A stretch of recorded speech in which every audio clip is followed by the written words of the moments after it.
This is Dr. Sachin Goswami and I welcome you on our YouTube classes Goswami Classes। दोस्तों, जैसा कि आप जानते हैं कि हमारी एक सीरीज़ चल रही है mission UP TGT PGT English 2022 और इस सीरीज़ में सबसे पहले मैं आपको लिटरेरी टर्म्स पढ़ा रहा हूं और आज इसी सीरीज़ को हम आगे बढ़ा रहे हैं। दोस्तों, आज इस सीरीज़ का हमारा 32 डे है और इस 32वें दिन पर आज मैं आपको पढ़ाने जा रहा हूं दो स्पेशल लिटरेरी फॉर्म्स। सबसे पहला जो लिटरेरी टर्म मैं आपको कराऊंगा वो है फ्लैशबैक टेक्निक और दूसरा जो मैं आपको बताने वाला हूं दोस्तों, दूसरा है हमारा बिल्डंग्सरोमन। जो दूसरा हमारा लिटरेरी टर्म्स है वो कौन सा है? बिल्डंग्सरोमन। ये सेकंड लिटरेरी टर्म्स मैं आपको आज पढ़ाऊंगा और अभी तक जो मैंने लिटरेरी टर्म्स आपको कराए हैं उम्मीद है कि आपको अच्छी तरह से समझ में आए भी होंगे और आपका रेस्पॉन्स मुझे मिल रहा है। आप मेहनत से पढ़ रहे हैं, अच्छी तरह तैयार कर रहे हैं, लेकिन जो हमारे ये जो साइलेंट स्टूडेंट्स हैं ना, उनको भी मैं थोड़ा सा एक बात कहना चाहूँगा। आप अपना फीडबैक कमेंट बॉक्स में ज़रूर दिया करें। आप क्लास देखते हैं लेकिन आप क्लास देख के चुपचाप सरक जाते हैं। एक फीडबैक बनता है, एक लाइक बनता है। अगर वीडियो अच्छी लगती है, नहीं लगती तो भी आप अपनी बात को रख सकते हैं। तो जैसे भी आपको वीडियो लगे, समझ में आता हो या फिर कोई प्रॉब्लम हो, वो आप मुझसे शेयर कीजिए ताकि उसका जो समाधान है वो भी किया जा सके। और दोस्तों, जो ये सीरीज़ है हमारी, इस सीरीज़ को अगर आप डिटेल में देखना चाहते हैं तो टेलीग्राम चैनल पर आप विज़िट कीजिए, टेलीग्राम चैनल को ज्वाइन कीजिए। डिस्क्रिप्शन बॉक्स में लिंक दिया हुआ है। फ्रॉम डे 1 टिल टुडे आपको सारी वीडियोस वहाँ पर सीरीज़ में मिल जाएंगी, क्योंकि यूट्यूब पर ढूंढने में परेशानी हो सकती है। तो टेलीग्राम चैनल पर आपको बहुत आसानी से डे 1 से क्लासेस मिल जाएंगी। तो दोस्तों, देर ना करते हुए हम स्टार्ट करेंगे आज की अपनी क्लास को, जिसमें सबसे पहला जो टॉपिक मैं कराने वाला हूँ वो है फ्लैशबैक। फ्लैशबैक क्या होता है, किसको फ्लैशबैक कहा जाता है? दोस्तों, एक लिटरेरी टेक्निक होती है फ्लैशबैक की टेक्निक, और इस टेक्निक को नॉवेल्स और प्लेज में यूज़ किया जाता है। ये जो टेक्निक है कहाँ यूज़ की जाती है? नॉवेल और प्लेज में यूज़ की जाती है। ये जो टेक्निक होती है फ्लैशबैक टेक्निक। अब इसमें होता क्या है? फ्लैश मतलब एक रोशनी और बैक मतलब पीछे की तरफ। बहुत आसान शब्दों में समझाने की कोशिश कर रहा हूँ। तो एक पीछे की तरफ रोशनी करना, और पीछे की तरफ कैसे रोशनी करना? यहाँ पर कोई फिजिकली हम ये नहीं कर रहे कि टॉर्च लेकर खड़े हैं, रोशनी कर रहे हैं पीछे की तरफ, नहीं। यहाँ पर हम चीज़ों को रिमाइंड कर रहे हैं, रिकॉल कर रहे हैं, पुरानी यादों को सोच रहे हैं। कभी कभी हम बैठे हुए होते हैं और बैठे होते होते हमें याद आ जाती हैं वो पुरानी यादें। हो सकता है आपको अपने बचपन की यादें याद आ जाती हों। आप छोटे बच्चों को स्कूल जाते हुए देखते हो और एकदम कहीं खड़े खड़े ही अपने बचपन में चले जाते हो, और जब आप अपने बचपन के बारे में सोचने लगते हो कि किस प्रकार से आपके जो ग्रैंड पेरेंट्स थे या फिर कोई भी XYZ, वो आपको जो है स्कूल छोड़कर आया करते थे। लेकिन XYZ में कोई भी XYZ का मतलब दोस्तों इंपॉर्टेंट से ही कह रहा हूँ, कोई भी इंपॉर्टेंट मेंबर हो सकता है हमारे परिवार का, वो व्यक्ति आपको स्कूल छोड़ के आता था, उसकी याद आपको आ जाती है, वो दृश्य आपकी आंखों के सामने आ जाता है। आप कहीं गार्डन में हैं और अचानक से आपको जो है वहाँ पर बारिश हो जाती है, और उस बारिश का दृश्य आपको पहली कोई आपकी याद हो, कोई मेमोरी हो, वो ताज़ा हो जाए आपकी मेमोरी। हो सकता है आप फ्रेंड्स के सर्कल में वहाँ पर आए हो और अचानक से बारिश हो गई हो सकता है आप किसी पिकनिक पर गए हो, अचानक से बारिश हो गई हो, कुछ भी हो सकता है, कोई भी सीन, वो हमारे और हमारी जीवन की जो मेमोरीज हैं उन पर डिपेंड करता है दोस्तों। तो वो चीज़ें जब हम सोचते हैं दोबारा से, तो वो क्या बन जाता है? वही बन जाता है फ्लैशबैक। उसी को तो बोलते हैं फ्लैशबैक। आप अपने देश को छोड़कर दूसरे देश में चले गए और दूसरे देश में जाके आपको अपने देश की याद आती है, और आपके अपने देश में आपने जो जो काम किए वो आपको याद आते हैं, या फिर यहाँ के जो फूड हैं वो आपको याद आते हैं, उनके बारे में आप सोचते हैं और आपको कुछ मेमोरीज अलाइव हो जाती हैं। तो दोस्तों, वही तो है फ्लैशबैक टेक्निक, उसी को कहते हैं फ्लैशबैक टेक्निक। याद समझ में आ गया ना? अब पॉइंट्स भी आसानी से क्लियर हो जाएंगे, क्योंकि आपको इसका कोर पता चल गया है कि इसमें होता क्या है, किसको फ्लैशबैक कहा जाता है। दोस्तों, समझ में आया हो तो प्लीज़ वीडियो को लाइक ज़रूर कर दें, और आगे भी अभी मैं समझाऊंगा, और अपना कमेंट बॉक्स में भी रेस्पॉन्स देके ज़रूर बताना जब वीडियो पूरी हो जाए। Flashback is a kind of literary form in which the reflection of past is presented in present. अगर जो क्वेश्चन ये आए, dash is a kind of literary form in which the reflection of past is presented in present, तो आपका answer क्या होगा? Then your answer will be flashback. आपका answer क्या होगा? फ्लैशबैक होगा। It is the situation in which the character recalls reminds his past. ये वो परिस्थिति होती है जिसमें जो कैरेक्टर है, स्पेशली द मेन प्रोटैगनिस्ट जो होता है, वो अपने पास्ट को रिकॉल करता है, अपने पास्ट के बारे में सोचता है, उसके बारे में याद करता है। It is the state of remembrance in which the character finds himself lost in the sweet और बिटर मेमोरीज। दोस्तों ये वो स्टेट होती है जहां पर जो कैरेक्टर है वो अपने आप को कहां पाता है, वो पुरानी मेमोरीज में चला जाता है। वो स्वीट और बिटर मेमोरीज कैसी भी हो सकती हैं, लेकिन वो रिकॉल कर रहा है, रिमेंबर कर रहा है, और ये पार्ट ऑफ नॉवेल होता है, पार्ट ऑफ प्ले होता है। This technique is used in both novel and play writing. ये जो टेक्निक है फ्लैशबैक टेक्निक, दोस्तों दोनों में यूज की जाती है, उपन्यास में भी और नाटक में भी, दोनों में फ्लैशबैक टेक्निक का यूज किया जाता है। Mahesh Dattani's play Tara is one of the finest specimen of flashback technique. दोस्तों जो महेश दत्तानी का प्ले तारा है वो बहुत एक अच्छा उदाहरण है किसका? फ्लैशबैक टेक्निक का। बहुत ही एक यूनिक एग्जाम्पल हम उसको कह सकते हैं। अब ये जो स्टोरी है दोस्तों तारा बाय महेश दत्तानी, ये किसकी कहानी है? ये स्टोरी जो है ये तारा और चंदन की कहानी है। किसकी कहानी है? तारा और चंदन की ये कहानी होती है। और ये जो दो बच्चे हैं, एक तो तारा और दूसरा मैंने आपको बताया चंदन। तारा और चंदन ये भाई बहन हैं। कौन है? ये भाई बहन है। और मिस्टर पटेल जो है, मिस्टर पटेल ये इनके फादर हैं। तारा और चंदन के फादर कौन है? मिस्टर पटेल हैं। और भारती जो है वो इनकी माँ है। चंदन और तारा की माँ जो है वो भारती हैं। अब जो चंदन है वो बॉय है और तारा जो है वो लड़की है। तारा कौन है? और वो लड़की है। इसके साथ साथ दोस्तों ये जो स्टोरी है, ये स्टोरी मैंने जैसे आपको बताया दोनों भाई बहन, और भाई बहन भी कैसे हैं दोस्तों? ये जो सीमेंस चिल्ड्रन जो होते हैं दोस्तों, जो जुड़े हुए बच्चे होते हैं, ये वो उस प्रकार के बच्चे थे। तारा और चंदन ये आपस में जुड़े हुए थे। इनको सेपरेट किया गया था। जब इनको सेपरेट किया गया था तो डॉक्टर ने ये बताया था कि जो इसका फेवर है वो किसको मिलना चाहिए? वो तारा को मिलना चाहिए। वो तारा को मिलना चाहिए क्योंकि तारा को अगर जो इसका फेवर मिलता है तो तारा प्रॉपर्ली सर्वाइव कर पाएगी और उसको दोनों टांगे मिल जाएंगी।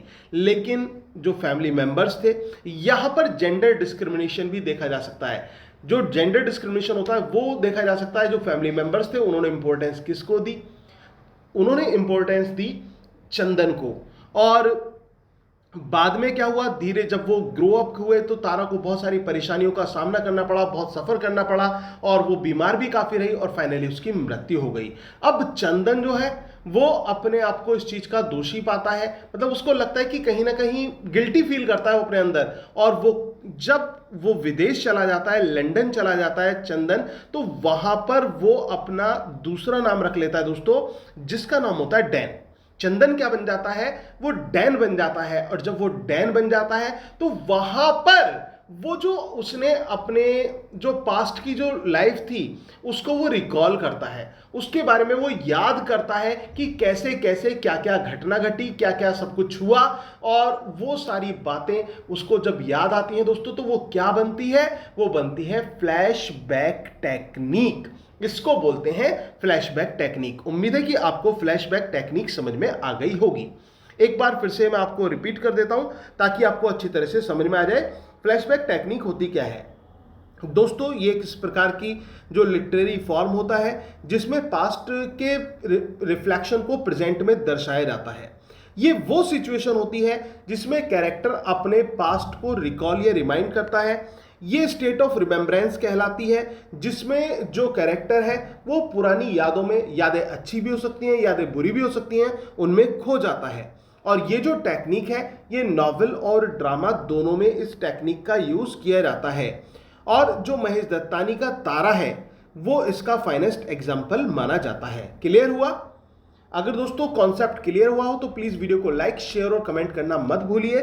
और अगर आप ये जो हमारी क्लासेस हैं, जो रिकॉर्डेड सेशन है, पूरे कंप्लीट कोर्स का रिकॉर्डेड सेशन, अगर जो वो भी आप परचेज करना चाहते हैं तो केवल 1000 रुपये में वो सेशन आप परचेज कर सकते हैं, जिसमें आप अपनी मर्जी से डेली 3 से 4 क्लासेस भी आप देख सकते हैं। वो आपके ऊपर डिपेंड करता है कि आपका स्टेमिना क्या कहता है और कितना आपका मन लगता है, तो उस हिसाब से आप 3 से 4 क्लासेस आसानी से डेली तैयार कर सकते हैं। तो रिकॉर्डेड सेशन लेना बहुत फायदेमंद होगा।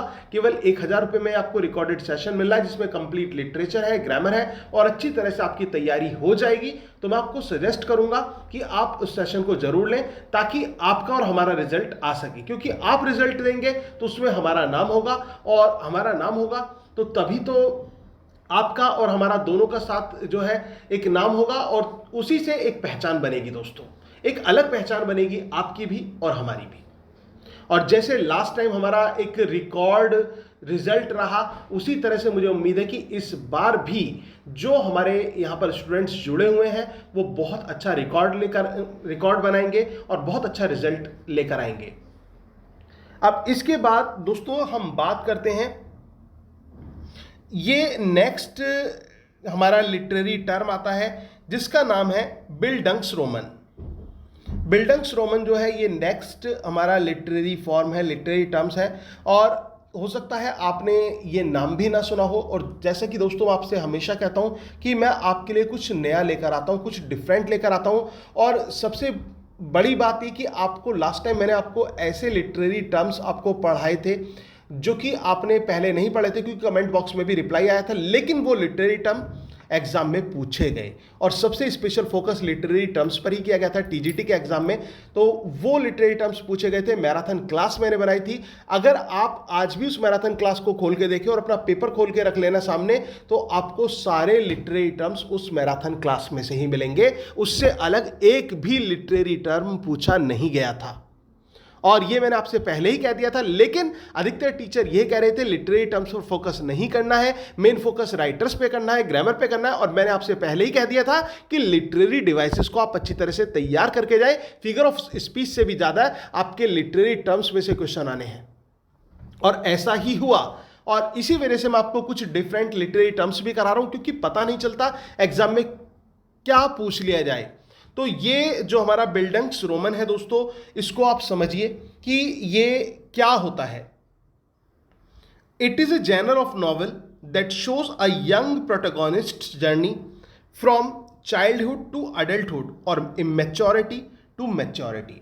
ये जो दोस्तों ये एक इस प्रकार का उपन्यास होता है जिसमें हम एक यंग प्रोटोगोनिस्ट को देखते हैं।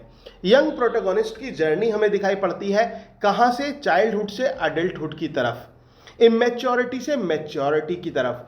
ठीक है, कहां से कहां, चाइल्डहुड से अडल्टहुड की तरफ वो जा रहा है, और इमेच्योरिटी से वो मैच्योरिटी की स्टेज को प्राप्त कर रहा है। ये नहीं कि वो एक स्थान से दूसरे स्थान पर, एक शहर से दूसरे स्थान पर मुन्नू की तरह जा रहा है, ऐसा नहीं। ये थोड़ा सा समझना डिफरेंस है। यहां पर डिफरेंस क्या है, पीकर एसक्यू में वो one place to another place visit कर रहा है, और यहां पर क्या है, स्पेशली जो फोकस दिया गया है वो साइकोलॉजिकल टॉर्चर पर दिया गया है, और दूसरे रूप में इसमें एक उसकी जर्नी है चाइल्डहुड से एडल्टहुड की तरफ और मैच्योरिटी से मैच्योरिटी की तरफ। क्लियर हुआ? इसके बाद it mainly deals with a focus on the trials and misfortunes that affect the character's growth। दोस्तों ये किससे डील करती है, इसमें किस चीज को रिप्रेजेंट किया जाता है? ये ऐसी कंडीशंस को लेकर आती है, ऐसे दुर्भाग्य को दर्शाती है कहानी, जो मेन कैरेक्टर है, कहानी का प्रोटोगोनिस्ट है, उसकी ग्रोथ में रुकावट पैदा करता है। तो जो प्रोटोगोनिस्ट है वो सफ़र करता है, वो कष्ट सहता है, और उसके भाग्य में कुछ ना कुछ परेशानी आती हैं।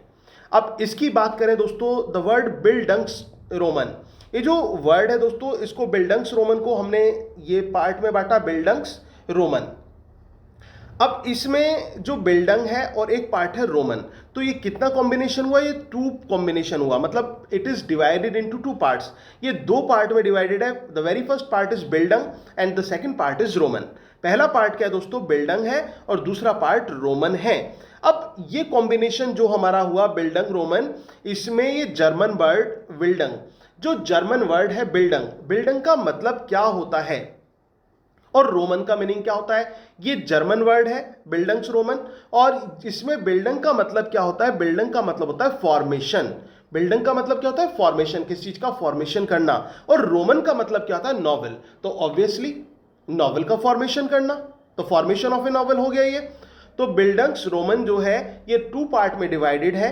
याद रख लेना, German word Bildungs Roman 2 parts में डिवाइडेड है। First part is building and the second part is Roman. पहला पार्ट हमारा क्या है, जो हमारा फर्स्ट पार्ट है दोस्तों, वो है building. First part is building and the second part is Roman. अब बिल्डंग की बात करें तो बिल्डंग मीन्स फॉर्मेशन, और रोमन की बात करें तो रोमन मीन्स नॉवेल। रोमन का मतलब क्या हुआ, नॉवेल हुआ। तो ये हुआ Bildungs Roman, complete meaning formation of a novel. Bildungs Roman generally begins with a protagonist who feels alone but ends on a positive note of self realization by the protagonist. इसकी सबसे बड़ी खासियत भी यही है दोस्तों, इसका one of the main trades भी हम इसको कह सकते हैं कि बिल्डंग्स रोमन जो है ये जो स्टार्ट होता है, इसमें जो प्रोटैगोनिस्ट होता है वो कैसा फील करता है। जो इसका प्रोटैगोनिस्ट है दोस्तों वो अपने आप में अकेला फील करेगा। कैसा फील करेगा, वो अपने आप में अकेला फील करता है, बहुत ज़्यादा उदास फील करता है। और लेकिन जैसे जैसे आगे बढ़ता है, इमेच्योरिटी से मैच्योरिटी की तरफ वो मूव होता है, तो वहां पर जो एंड होगा, एंड में उसको सेल्फ रियलाइजेशन होने लगता है और वो एक मैच्योरिटी वाली स्टेज पे आ जाता है। क्लियर हुआ। इसके बाद bildungsroman originated in Germany in early 19th century. दोस्तों इसका ओरिजिन कहाँ हुआ, जर्मनी में हुआ। और कब हुआ, अर्ली 19th सेंचुरी में हुआ। और स्पेशली किस फील्ड में हुआ, नॉवेल राइटिंग के फील्ड में बिल्डंग्स रोमन का जो है ऑर्गेनाइजेशन हुआ। यहाँ पर Bildungs Roman is generally divided into 3 parts. Bildungs Roman जो ये हमारा जो नॉवेल है बिल्डंग्स रोमन, ये कितने पार्ट में डिवाइड होता है, ये 3 पार्ट में डिवाइड होता है। फर्स्ट पार्ट इसका क्या है, सेटअप। ध्यान रखना, the very first part is the setup. अब ये जो सेटअप पार्ट होता है ये क्या होता है, द वेरी फर्स्ट पार्ट है दोस्तों। तो इनिशियल स्टेज पे हम क्या देखते हैं, इंट्रोडक्शन देते हैं, और वही इंट्रोडक्टरी पार्ट हमें यहाँ पर देखने को मिलता है। Introduces the protagonist specially his और हर चाइल्डहुड। यहाँ पर हमें इंट्रोड्यूस कराया जाता है किससे, प्रोटोगोनिस्ट से, मुख्य किरदार से, और स्पेशली उसके बचपन के बारे में बताया जाता है। चाहे वो मेल प्रोटोगोनिस्ट हो या फिर वो फीमेल प्रोटोगोनिस्ट हो, उसके बचपन को यहाँ पर रिप्रेजेंट किया जाता है in the very initial stage which is called setup. इसके बाद जो सेकंड स्टेज आती है बिल्डंग्स रोमन की दोस्तों, वो आती है एक्सपीरियंसेस। क्या आती है, एक्सपीरियंसेस। इसमें क्या होता है, इट डिपिक्ट्स स्पिरिचुअल क्राइसिस और loss of faith in the character of protagonist. इसमें हमें देखने को मिलेगा कि वो मानसिक वेदना का शिकार रहेगा, लॉस ऑफ फेथ उसमें देखा जाएगा, कहीं ना कहीं फेथ का लॉस उसके अंदर देखा जाएगा। किसके अंदर, प्रोटोगोनिस्ट के अंदर। उम्मीद है समझ में आ रहा होगा। The protagonist maturity is represents the growth of maturity. सबसे इसके बाद दोस्तों सी पार्ट आता है, द प्रोटोगोनिस्ट मैच्योरिटी। इस सी पार्ट का नाम क्या है, protagonist maturity. Very first part of Bildungs Roman is setup. पहला पार्ट क्या है, सेटअप है, दूसरा पार्ट एक्सपीरियंस है, और तीसरा पार्ट मैच्योरिटी है। ठीक है ना। द प्रोटोगोनिस्ट मैच्योरिटी, जैसे कि मैंने आपको बताया भी था कि इमेच्योरिटी की स्टेज से वो कहां पर आ जाता है, मैच्योरिटी की स्टेज पर आ जाता है। तो it represents the growth of maturity in the central character that provides him a kind of peace. इसमें क्या होता है, जो सेंट्रल कैरेक्टर है वो इमेच्योरिटी से मैच्योरिटी की तरफ आता है, और इससे उस कैरेक्टर को भी पीस मिलती है। यानी कि वो कैरेक्टर सेल्फ रियलाइजेशन करता है और उसको कहीं ना कहीं अपने अंदर एक शांति की अनुभूति होती है। क्लियर हुआ ये। It is generally the story of love and bisexuality. दोस्तों ये जो स्टोरी होती है ये किसकी स्टोरी होती है, ये लव और बायोसेक्सुअलिटी को ये चीज दर्शाती है। किस चीज को दर्शाती है दोस्तों, ये लव और बायोसेक्स को दर्शाती है। अब बायोसेक्सुअलिटी की बात हम करें तो ये आप जानते होंगे कि जो सिमिलर सेक्स रिलेशनशिप है उसको हम बात करें यहाँ पर, तो यहाँ पर एक एन्चेंटमेंट देखा जा सकता है किसके लिए, सेम जेंडर के लिए, इस प्रकार के नॉवेल्स में। It generally deals with the theme of class struggle इस प्रकार के जो उपन्यास होते हैं, जो बिल्डिंग्स रोमन जो नॉवेल्स होते हैं दोस्तों, इसमें किस चीज़ को दर्शाया जाता है, कैसी थीम को दर्शाया जाता है? इसकी थीम होती है क्लास स्ट्रगल को लेकर, एक्सप्लॉयटेशन को लेकर, लव को लेकर, सेक्सुअल फ्रस्ट्रेशन को लेकर और लॉस ऑफ फेथ को लेकर। ध्यान रखना, ये जो नॉवेल है किस प्रकार की थीम पर लिखे जाते हैं? Class struggle, exploitation, love, sexual frustration and loss of faith. Role of supernatural elements are the essential features of bildungsroman. Bildungsroman में जो सुपरनैचुरल मशीनरी है, सुपरनैचुरल एलिमेंट्स हैं, उनका भी यूज किया जाता है, बट एलिजाबेथन टाइप से नहीं। जैसे एलिजाबेथन एज में जिस तरह से स्पिरिट्स या घोस्ट को जगह दी जाती थी, इस प्रकार से नहीं, एक लाइट यूज हमें देखने को मिलता है। किसका? जो सुपरनैचुरल मशीनरी होती हैं, और वो स्पेशली जो है ना, जो एक मेंटल कंडीशन होती है, जो साइकोलॉजिकल डिसऑर्डर होता है, उसके रूप में हमें देखने को मिलता है। कभी कभी क्या होता है कि मानसिक शिकार हो जाता है, कि व्यक्ति मेंटली डिप्राइव्ड हो जाता है, लेकिन उसको ये समझा जाता है, ये माना जाता है कि इसके ऊपर कोई बुरी आत्मा है, कोई बुरा असर कर चुका है इसके ऊपर। तो उस प्रकार का एक सुपरनैचुरल मशीनरी का यूज हमें इस प्रकार के नॉवेल्स में देखने को मिलता है। Jane Eyre's Charlotte Bronte and A Portrait of the Artist as a Young Man by James Joyce। ये दोस्तों एक तो जेन एयर्स, शार्लोट ब्रॉन्टे, और इसके अलावा portrait of the artist as a young man by James Joyce, ये finest example हैं। किसके? ये फाइनेस्ट एग्जाम्पल माने जाते हैं दोस्तों बिल्डिंग्स रोमन के। अब इसमें जो शार्लोट ब्रॉन्टे का, जो यहाँ पर शार्लोट ब्रॉन्टे का एक वर्क है, कौन सा? जेन एयर, ठीक है ना। जेन एयर किसका है? शार्लोट ब्रॉन्टे का है। और इसके अलावा a portrait of the artist as a young man, ये जेम्स जॉयसी का है। तो ये जो दो वर्क हैं, अब इसको थोड़ा सा आप करेक्ट कर लेना दोस्तों, ये यहाँ पर पीडीएफ में गलत लिख गया है, इसको आपको सही करना होगा। जो यहाँ पर दिया हुआ है,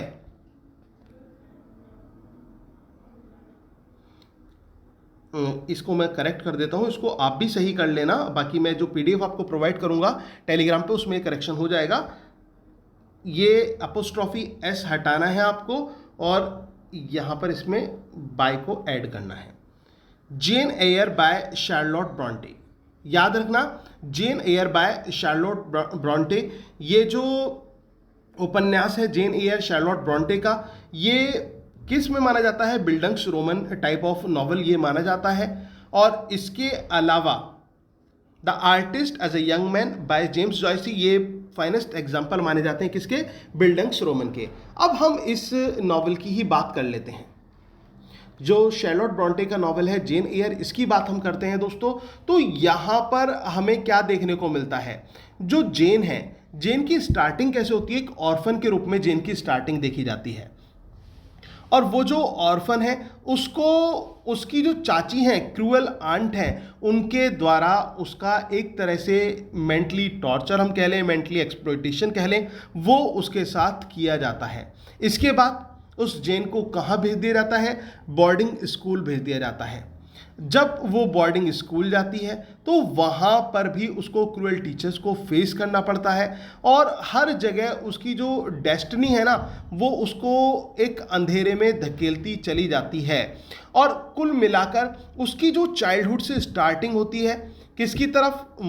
जो अडल्टहुड की तरफ, उसमें वो धीरे धीरे मॉरल और साइकोलॉजिकल एजुकेशन को गेट करती है और वो आगे बढ़ती है। लेकिन इस टाइम में भी वो क्या करती है? वो सफ़र करती है। बट जब वो एक स्त्री के रूप में परिपक्व होती है, जब वो बड़ी होती है, तो उस कंडीशन में उसकी जो स्टेट ऑफ मैच्योरिटी है वो भी लौट आती है। और कुल मिलाकर ग्रोथ ऑफ माइंड होता है, ग्रोथ ऑफ साइकोलॉजिकल थिंकिंग होता है। ये चीज़ हमें देखने को मिलती है किस प्रकार के नॉवल में, जो ये नॉवल होते हैं, ठीक है ना, जो buildings Roman type of novel हैं, इसमें हमें ये चीज़ देखने को मिलती हैं।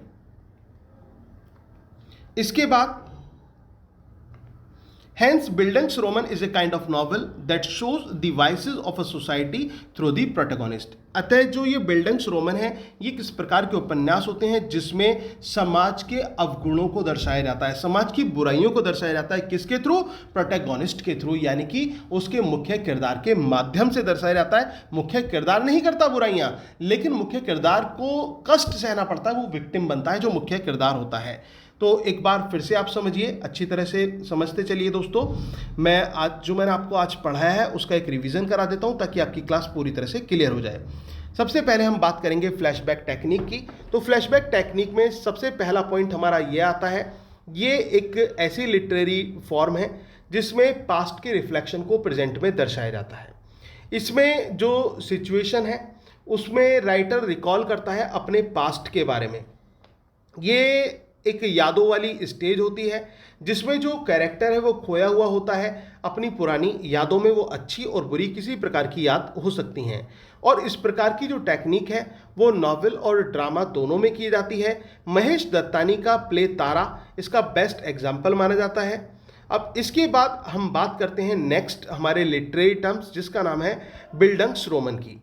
ये जो जेनर है नॉवेल का दोस्तों, इसमें एक प्रोटैगोनिस्ट की जर्नी हमें देखने को मिलती है चाइल्डहुड से एडल्टहुड की तरफ और इमेच्योरिटी से मैच्योरिटी की तरफ। इसमें मेनली फोकस किस पर किया जाता है? उसके ट्रायल्स पर और मिसफॉर्चून्स पर फोकस किया जाता है, और जो कि कैरेक्टर के ग्रोथ में अफेक्ट करते हैं। जो बिल्डंग्सरोमन वर्ड है दोस्तों, ये दो शब्दों से मिलकर बना है। पहला वर्ड हमारा आता है बिल्डंग और दूसरा वर्ड आता है रोमन, और ये पूरा जो वर्ड है ये जर्मन वर्ड है। बिल्डंग का मतलब होता है फॉर्मेशन और रोमन का मतलब होता है नॉवेल। तो it means formation of a novel. Bildungsroman जो जनरली बिगिन होता है दोस्तों, ये एक प्रोटैगोनिस्ट से बिगिन होता है। प्रोटैगोनिस्ट जो हमें स्टार्टिंग में दिखाया जाता है वो बेचारा बहुत हताश एक बच्चा होता है और वो अकेला अपने आप को फील करता है, लेकिन जैसे जैसे स्टोरी मूव करती है तो वो मैच्योरिटी की तरफ बढ़ने लगता है। लेकिन इस मैच्योरिटी को प्राप्त करते हुए उसको बहुत सी यातनाओं का शिकार भी करना पड़ता है, होना पड़ता है, और बाद में उसको सेल्फ रियलाइजेशन होता है जो प्रोटैगोनिस्ट होता है, और उसको पीस की प्राप्ति भी होती है। जो बिल्डंग्सरोमन है इसका ऑर्गेनाइजेड ये कब हुए? जर्मनी में हुआ और अर्ली 19th सेंचुरी में हुआ, स्पेशली नॉवेल राइटिंग में माना जाता है। दोस्तों बिल्डंग्सरोमन जो है वो 3 पार्ट में डिवाइड होता है इनटू 3 पार्ट्स। ये n इसमें से हटा देना, n3 नहीं है, 3 पार्ट्स है। पहला पार्ट इसका होता है सेटअप। सेटअप में क्या होता है दोस्तों, इसमें प्रोटैगोनिस्ट के बारे में हमें इंट्रोड्यूस कराया जाता है, उसके बचपन को दर्शाया जाता है। इसके बाद आता है एक्सपीरियंसेस। एक्सपीरियंसेस में जो आध्यात्मिक, जो स्पिरिचुअल, जो मेंटल एगोनी है उसको दर्शाया जाता है। लॉस ऑफ फेथ जो है उसको दर्शाया जाता है जो प्रोटैगोनिस्ट का है। इसके बाद दोस्तों नेक्स्ट और लास्ट पार्ट इसका आता है द प्रोटैगोनिस्ट मैच्योरिटी। खाली आप मैच्योरिटी भी से भी समझ सकते हैं। इसमें क्या होता है, ग्रोथ ऑफ मैच्योरिटी होती है सेंट्रल कैरेक्टर में, और इसमें उसको एक पीस की प्राप्ति होती है, सेल्फ रियलाइजेशन की प्राप्ति होती है। इसमें जो स्टोरी होती है दोस्तों वो लव और बायसेक्सुअलिटी की ज़्यादा दर्शाई जाती है। और अगर जो हम इस प्रकार के उपन्यासों की थीम के बारे में बात करें तो it generally deals with the theme of class struggle, exploitation, love, sexual frustration and loss of faith. ये इसकी थीम्स होती हैं। Role of supernatural elements are the essential features of bildungsroman. जो सुपरनेचुरल मशीनरी का यूज़ करना भी इसमें एक एसेंशियल फीचर माना जाता है, लेकिन किस तरह से सुपरनेचुरल मशीनरी का यूज़ होता है ये मैं आपको बता चुका हूँ। इसके बाद हम नेक्स्ट आते हैं शार्लोट ब्रॉन्टे का। जेन एयर जो है वो इसका बेस्ट एग्जाम्पल माना जाता है, और इसके साथ साथ the artist as a young man by James Joyce, ये इसके फाइनेस्ट एग्जाम्पल माने जाते हैं बिल्डंग्सरोमन के। और जो बिल्डंग्सरोमन है वो इस प्रकार का उपन्यास होता है, इस प्रकार का नॉवेल होता है जिसमें प्रोटैगोनिस्ट के थ्रू समाज की बुराइयों को दर्शाया जाता है। उम्मीद है दोस्तों आपको समझ में आ रहा होगा। दोस्तों इससे आसान तरीका नहीं हो सकता। मैं पूरी मेहनत करता हूँ आपको बहुत आसान से आसान तरीके से समझाने की, और आपको अच्छी तरह से समझ में आ जाए, सारे पॉइंट क्लियर हो जाएं, और एग्ज़ाम में आप घबराएं ना, और अच्छी तरह से आप इसको रेस्पॉन्स करें और अच्छी तरह से आंसर दे पाएँ। तो उम्मीद है कि आपको ये सेशन अच्छा लग रहा होगा। अगर आप हमारे नोट्स भी परचेज़ करना चाहते हैं दोस्तों, जो कि केवल 2000 रुपये में है, पॉइंट टू पॉइंट नोट्स हैं, तो आप वो नोट्स भी आप परचेज़ कर सकते हैं। और अगर आप उन नोट्स को हमारी क्लासेस के साथ परचेज करते हैं तो ये मान के चलिए कि क्लास केवल आपको 500 रुपीज़ में मिल जाएंगी। Recorded session, complete recorded session आपको 500 रुपये में मिल जाएगा। सोचिए 2500 रुपये में आपको एक कंप्लीट पैकेज मिल रहा है जिसमें आपको रिकॉर्डेड क्लासेस मिल रही हैं कंप्लीट, और इसके साथ साथ आपको ये नोट्स आपके एड्रेस पर डिस्पैच कराए जाएंगे। और बहुत इंपॉर्टेंट वन लाइनर नोट्स हैं, पूरी मेहनत का निचोड़ है, तो आप उनको जरूर परचेज कीजिए और जल्दी से जल्दी तैयारी कीजिए, मेहनत कीजिए, और हमारी जो ये सीरीज़ है फ्री सीरीज़, इससे भी जुड़े रहिए। तो दोस्तों आज के लिए इतना ही रखते हैं। अगर आप चैनल पर नए हैं तो प्लीज़ चैनल को सब्सक्राइब भी जरूर कर लें और बेल आइकन को प्रेस करना भी ना भूलें। Thank you very much, yours doctor Sachin Goswami.